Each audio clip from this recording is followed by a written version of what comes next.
I was quite embarrassed by having type 2 diabetes. Like, why couldn't I have controlled it better? It was almost a reflection of the way I was living. It's like a numbness. You walk around almost quite numb of what's next. It doesn't leave you. It's just there all the time. So I find it's a constant reminder that I am a type 2 diabetic. I knew I wanted to be a nurse from a really, really young age. My mum, unfortunately, was diagnosed with cancer when I was 8, and she was cared for at home by a really, really lovely nurse who I absolutely adored, because she cared not just for my mum but the whole family, and I really wanted to be her. I really wanted to be that district nurse, so that's what took me into nursing. So from age 8, I knew that's where I was going to be. I wouldn't even go to the doctors for it, because I don't feel that they actually are there to support me in that respect. It was just, that's the way it's going to be. I don't think there was any hope. The hope was only from myself of saying, how am I going to change things? If I'm at the same point as you, we're both going to go into that fridge and look at healthier options. You're not the same point as me, because you can cook and you can open the fridge and make a dish out, right? I can't do that. I think that's what families have to do. They have to embrace the changes in the diet, that it's actually for all of them, because just cooking for one person isolates what is actually food as a social occasion. There is life beyond rice and chapatis, BP. There is definitely life beyond that. I didn't say there isn't. But you've just exampled an Indian meal, and that's not the way. Because that's what I can cook. Yes, well then, that's what I'm saying. Let's learn together how to cook other things. All right, we'll learn. Yeah. Over time, I will learn, right? I always have in the back of my mind, what's their story? What's led to them being where they are now? And that's often the first point into them changing that round.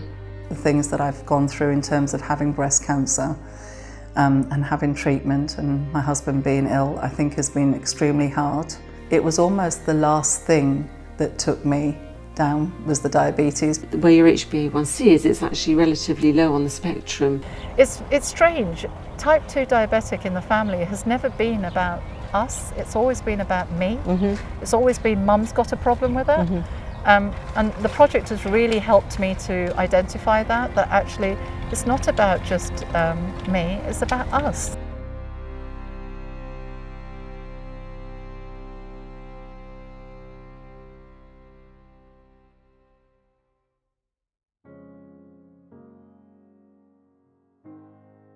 My parents both had diabetes, type 2. My cousins have got it. My siblings, a couple of them have got it. Why is it that we've had it in the family for so long without anyone talking about it? I think it's just one of those things that we've all just said, oh well, we got it. You have a lot of cooking experience. Yes, cooking, but so I how don't can you cook say the we are right level? things. Making healthier choices, But BP. So we're level in the same. 50% of your cooking experience is Yes, but applies to this situation. all I'm trying to say is let's learn together.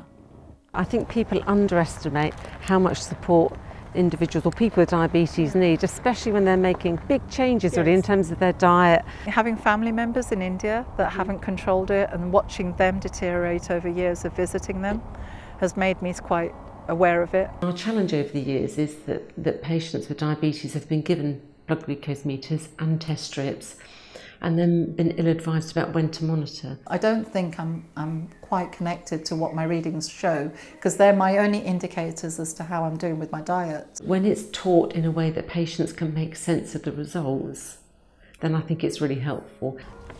As you've been learning what foods are influencing your blood sugar levels, so the next 3 days, if you look at all of those results, Yes. there is only one that's outside of normal range.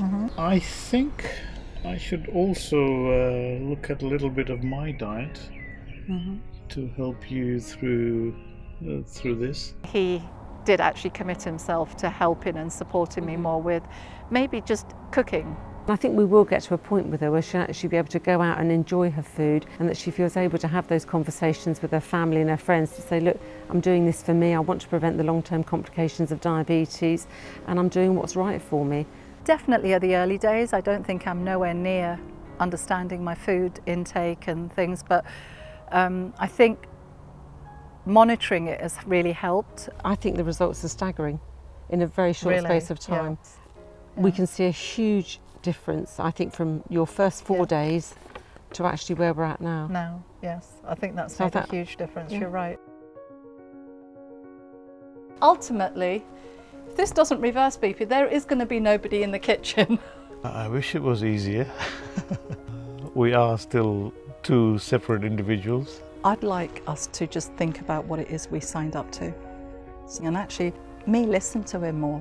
What is it that he's struggling with? It's a partnership, you work together, you train together, you have the same level of fitness. That external support, It's probably you'll not needed need as less and much. less. I think everybody should have a shake of something in their lives just to halt them in their tracks, to make them realise that there is only one shot at this and only you have control of this and you make it the best you possibly can. We need to come together in the kitchen, I think, more than anything else. Yeah.